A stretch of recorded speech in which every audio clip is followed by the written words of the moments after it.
अमरपुर वीरगंज थाना पुलिस ने एक बड़ी सफलता हासिल करते हुए 1,48,000 रुपए के जाली नोटों के साथ एक बांग्लादेशी महिला और 2 भारतीय युवकों को गिरफ्तार किया है।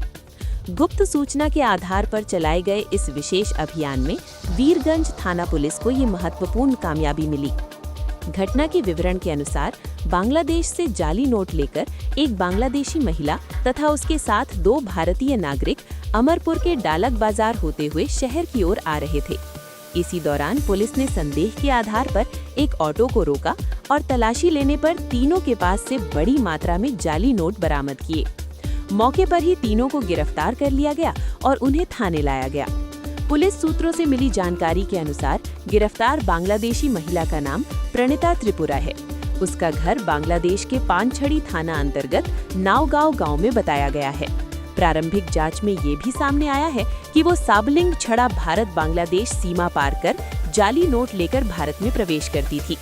पुलिस ये पता लगाने में जुटी है कि इस जाली नोट गिरोह के पीछे और कौन-कौन लोग शामिल हैं।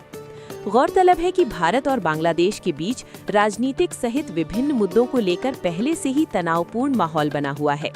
ऐसे समय में जाली नोटों के साथ एक बांग्लादेशी महिला की गिरफ्तारी से पूरे राज्य में दहशत और चिंता का माहौल फैल गया है। इस संबंध में अमरपुर पुलिस अधिकारी निर्वाण दास और वीरगंज थाना के ओसी शुक्रमणि देववर्मा ने बताया कि मामले की गहन जांच की जा रही है और जाली नोटों के नेटवर्क को पूरी तरह से उजागर करने के लिए पुलिस हर पहलू से छानबीन कर रही है। DD report, headlines today. আমাদের কাছে একটি সিক্রেট ইনফরমেশন সোর্সে খবর আসে যে কিছু ইন্ডিয়ান ফেক কারেন্সি বাংলাদেশ থেকে থ্রু বর্ডার ক্রস হয়ে এদিকে আসছে, ডালাগের দিকে আসছে। তো তৎক্ষণাৎ আমাদের পিএস অফিসার্স ওইখানে মুভ করে এবং একটি অ্যাম্বুশে বসে। তো একটি অটো গাড়িকে স্পট করা হয় যার নাম্বার TR03C3368। তো ওই অটো গাড়িটিকে ডিটেইন করে তার মধ্যে থেকে 3 জনকে পাওয়া যায়। একজনের নাম হচ্ছে বীরচন্দ্র জমাতিয়া, ওনার বাড়ি হচ্ছে গামাকো পিএস বীরগঞ্জ। আরেকজন হচ্ছে প্রভাধরী জমাতিয়া, ওনার বাড়ি হচ্ছে ডুলুমা পিএস বীরগঞ্জ। এবং একজন মহিলাকে পাওয়া যায় যার নাম প্রণিতা ত্রিপুরা, ওনার বাড়ি হচ্ছে খাগড়াছড়ি বাংলাদেশ। তো তাদের 3 জনের পজিশন থেকে টোটাল 1,48,000 4টা সিরিয়াল নাম্বারের বেশ কিছু 500 রুপিসের ডিনোমিনেশনের currency paper, Indian currency paper recover করা হয়। একটা হচ্ছে 9RK682448, এই সিরিয়াল নাম্বারে 81টা 500 নোটস। 9RK682443, এই সিরিয়াল নাম্বারে 75টা 500 নোটস।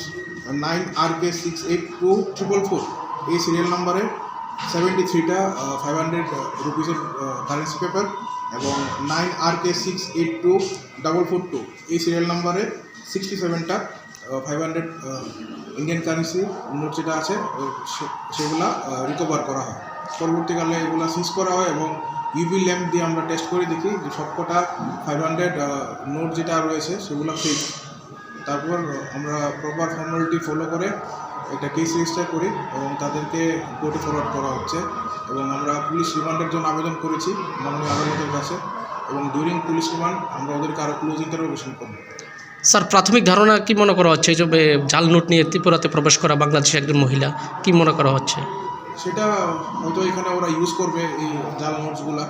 বাকি রেস্ট আমরা ইনভেস্টিগেশন করছি, ওদেরকে আরও ক্লোজ ইন্টারোগেশন করাবে ডিউরিং দ্য রিমান্ড পিরিয়ড। তারপরে যেটা আসবে সামনে আমরা দেখব। স্যার, আর কি পাওয়া গেছে তাদের কাছ থেকে? বাকি মোবাইল ফোনস পাওয়া গেছে। ইন্ডিয়ান কোনো পরিচয়পত্র পাওয়া গেছে?